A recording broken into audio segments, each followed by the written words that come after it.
India TV YouTube channel को subscribe करें और बेल आइकन दबाएं। दिल्ली में शरद पवार के घर राष्ट्रमंच की बैठक, टीएमसी, आप, आरजेडी और लेफ्ट के नेता शामिल हुए। बैठक के बाद आरएलडी नेता जयंत चौधरी का बयान, कहा राष्ट्रव्यापी मुद्दों पर हुई चर्चा, किसान आंदोलन पर भी बात हुई। एनसीपी के नेता माजिद मेमन ने कहा थर्ड फ्रंट बनाने के लिए नहीं बुलाई गई थी बैठक, देश के माहौल पर हुई चर्चा। शरद पवार की मीटिंग पर बोलने से बचे राहुल गांधी, कहा पॉलिटिक्स में फंसकर मुद्दे से नहीं भटकना चाहता।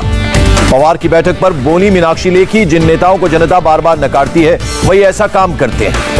रामदास आठवले ने की पीएम मोदी की तारीफ, कहा पीएम के खिलाफ चाहे कितनी भी पार्टियां बन जाएं, पीएम हमेशा नंबर 1 ही रहेंगे। सीएम योगी और डिप्टी सीएम केशव प्रसाद मौर्य की हुई मुलाकात, आरएसएस के संयुक्त महासचिव और डिप्टी सीएम दिनेश शर्मा भी रहे मौजूद। लखनऊ में लगातार दूसरे दिन बीजेपी की बैठक, जिला अध्यक्षों के साथ हुई चुनाव पर चर्चा, बोर्ड निगम में खाली पद भरने की भी बातचीत।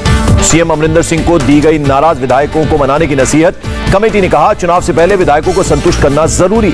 नवजोत सिंह सिद्धू के 2 परिवार वाले बयान से नाराज राहुल गांधी और कमेटी, सिद्धू को सार्वजनिक बयानबाजी से बचने के लिए कहा। राहुल गांधी से मिले पंजाब कांग्रेस विधायक प्रगट सिंह, प्रगट ने सीएम अमरिंदर सिंह के खिलाफ दिया था बयान। महाराष्ट्र में 2 दिन के मानसून सत्र पर देवेंद्र फडणवीस का निशाना, कहा कोरोना का हवाला देकर बच रही है सरकार। दिल्ली के लिए रवाना हुए सीएम नीतीश कुमार, जेडीयू का बयान, निजी काम से दिल्ली जा रहे हैं सीएम, मंत्रिमंडल विस्तार से लेना देना नहीं। राजनाथ सिंह 25 जून को करेंगे कोचीन शिपयार्ड लिमिटेड का दौरा, स्वदेशी विमान कैरियर के निर्माण की करेंगे समीक्षा। राहुल गांधी ने केंद्र सरकार पर बोला हमला, कहा पेट्रोल डीजल के दाम कब कम होंगे, जब अगले चुनाव होंगे। चिराग पासवान का बयान, मैं और मेरे पिता हमेशा बीजेपी के साथ खड़े रहे, लेकिन आज मेरे मुश्किल वक्त में बीजेपी साथ नहीं है। चिराग पासवान के आरोपों पर बोले नीतीश कुमार, ये उनकी पार्टी का आंतरिक मामला है, चिराग पब्लिसिटी के लिए मेरे खिलाफ बोल रहे हैं। सुप्रीम कोर्ट 25 जून को करेगा सीएम ममता बनर्जी की याचिका पर सुनवाई, नारदा केस को लेकर सीएम ममता ने दायर की थी याचिका। सुप्रीम कोर्ट ने सीबीएसई और आईसीएसई बोर्ड की परीक्षा रद्द करने के खिलाफ दायर याचिका को किया खारिज। कोर्ट ने सीबीएसई और आईसीएसई की नंबर स्कीम को बताया सही, जो छात्र परिणाम से खुश नहीं 15 अगस्त से 15 सितंबर के बीच दे सकेंगे एग्जाम।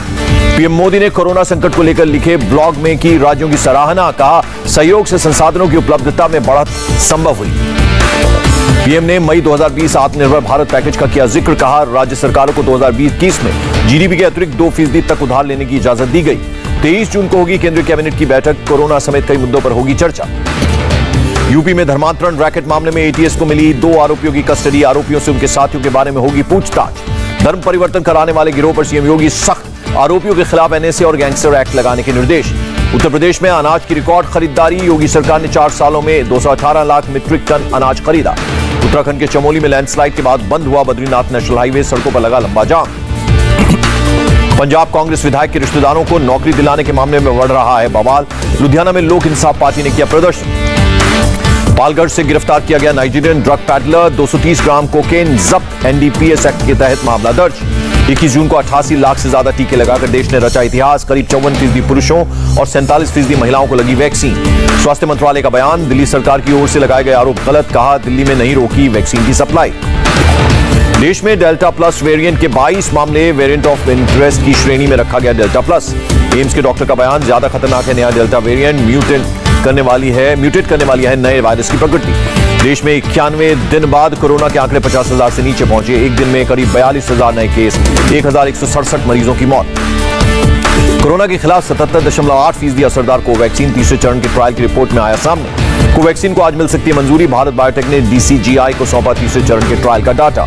राज्यों और केंद्र शासित प्रदेशों को उपलब्ध करवाई गई 29 करोड़ से ज्यादा वैक्सीन, 2 करोड़ से ज्यादा वैक्सीन अब भी उपलब्ध। विदेशी कंपनियों की वैक्सीन की आयात को लेकर चर्चा कर रही है भारत सरकार, केंद्रीय राज्य मंत्री जय किशन रेड्डी ने दिया बयान। दिसंबर तक 200 करोड़ वैक्सीन के उत्पादन की उम्मीद, भारत सरकार ने 3 कंपनियों को दी मंजूरी।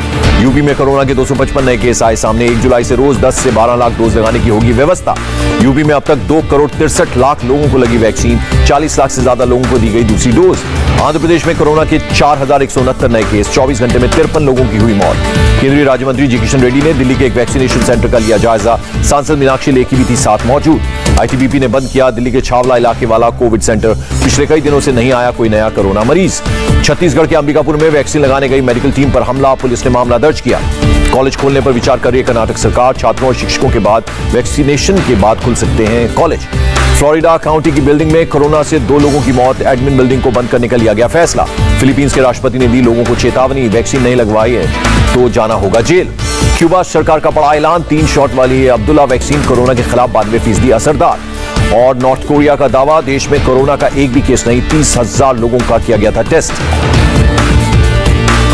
और कल वैक्सीनेशन का वर्ल्ड रिकॉर्ड बना। आज कितनी वैक्सीन लगी और वैक्सीन पर किसने सियासत की, स्पेशल रिपोर्ट देखिए शाम 7:15 बजे। लौटते हैं छोटे से ब्रेक के बाद।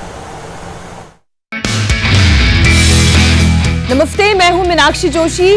वीडियो और खबरों से अपडेट रहने के लिए India TV YouTube channel subscribe करें, बेल आइकन दबाना ना भूलें। जुड़े रहें इंडिया टीवी के साथ।